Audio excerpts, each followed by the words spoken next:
जीवन के किसी भी क्षेत्र में शिखर तक पहुंचने के लिए दृढ़ इच्छा शक्ति और कठिन परिश्रम की आवश्यकता पड़ती है। कई लोग ऐसे भी हुए हैं जिन्होंने शारीरिक अक्षमता के बावजूद संघर्ष किया है और लक्ष्य प्राप्त किया है। ऐसा ही एक नाम है सुधा चंद्रन। पैर खराब होने के बावजूद वह चोटी की नृत्यांगना बनी। सुधा चंद्रन की माता श्रीमती थंगम एवं पिता श्री के.डी. चंद्रन की हार्दिक इच्छा थी कि उनकी पुत्री राष्ट्रीय ख्याति की नृत्यांगना बने। इसीलिए चंद्रन दंपत्ति ने सुधा को 5 वर्ष की अल्पायु में ही मुंबई के प्रसिद्ध नृत्य विद्यालय कला सदन में प्रवेश दिलवाया। पहल तो नृत्य विद्यालय के शिक्षकों ने इतनी छोटी उम्र की बच्ची के दाखिले में हिचकिचाहट महसूस की, किंतु सुधा की प्रतिभा देखकर सुप्रसिद्ध नृत्य शिक्षक श्री के.एस. रामास्वामी भागवतार ने उसे शिष्या के रूप में स्वीकार कर लिया और सुधा उनसे नियमित प्रशिक्षण प्राप्त करने लगी। जल्द ही सुधा के नृत्य कार्यक्रम विद्यालय के आयोजनों में होने लगे। नृत्य के साथ-साथ अध्ययन में भी सुधा ने अपनी प्रतिभा दिखाई। लेकिन सुधा के स्वप्नों की इंद्रधनुषी दुनिया में एकाएक 2 मई 1981 को अंधेरा छा गया। 2 मई को तिरुचिरापल्ली से मद्रास जाते समय उनकी बस दुर्घटनाग्रस्त हो गई। इस दुर्घटना में सुधा के बाएं पांव की एड़ी टूट गई और दायां पांव बुरी तरह जख्मी हो गया। प्लास्टर लगने पर बायां पांव तो ठीक हो गया, किंतु दाईं टांग में गैंग्रीन अर्थात एक प्रकार का कैंसर हो गया। ऐसे में डॉक्टरों के पास सुधा की दाईं टांग काट देने के अलावा और कोई रास्ता नहीं था।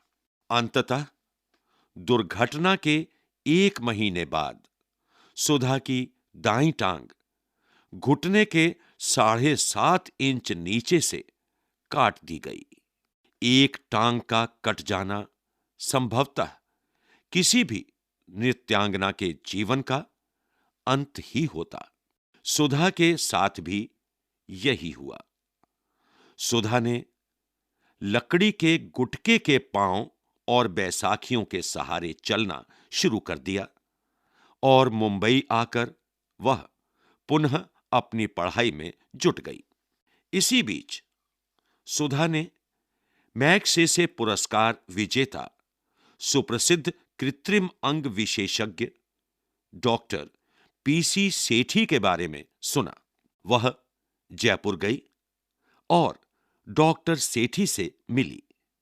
डॉक्टर सेठी ने सुधा को आश्वस्त किया कि वह दोबारा सामान्य ढंग से चल सकेगी।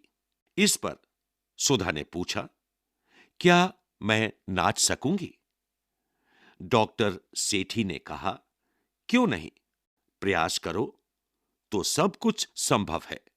डॉक्टर सेठी ने सुधा के लिए एक विशेष प्रकार की टांग बनाई जो एल्यूमीनियम की थी।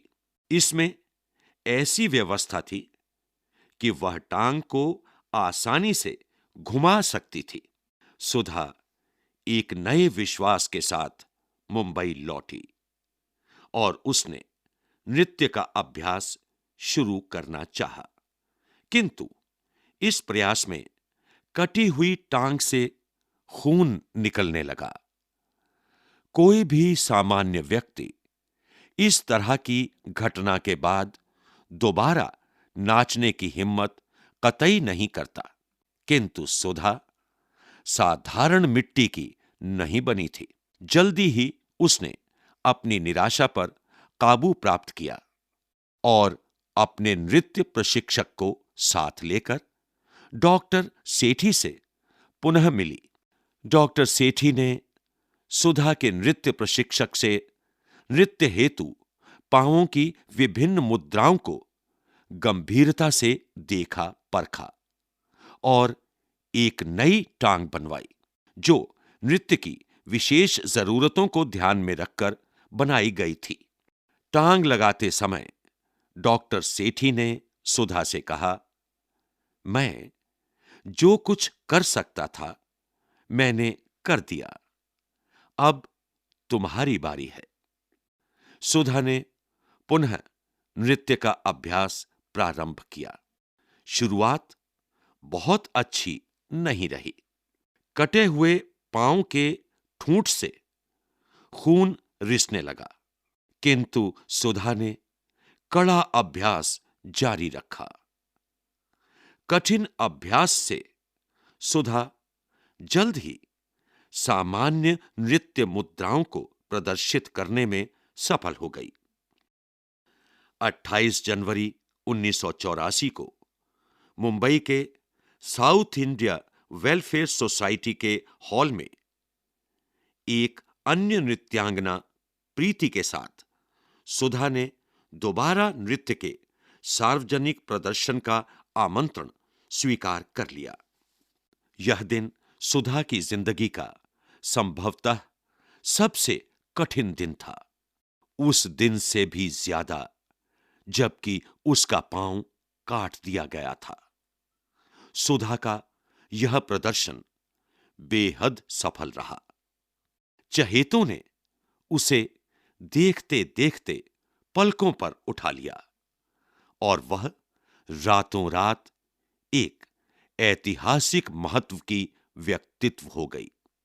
उसकी अद्भुत जीवन यात्रा से प्रभावित होकर तेलुगु के फिल्मकार ने उसकी जिंदगी को आधार बनाकर एक कहानी लिखवाई और मयूरी नाम से तेलुगु में एक फिल्म बनाई।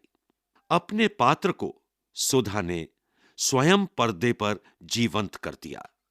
फिल्म को अद्भुत सफलता मिली और इस फिल्म में अभिनय के लिए सुधा को भारत के 33वें राष्ट्रीय फिल्म समारोह में विशेष पुरस्कार प्रदान किया गया।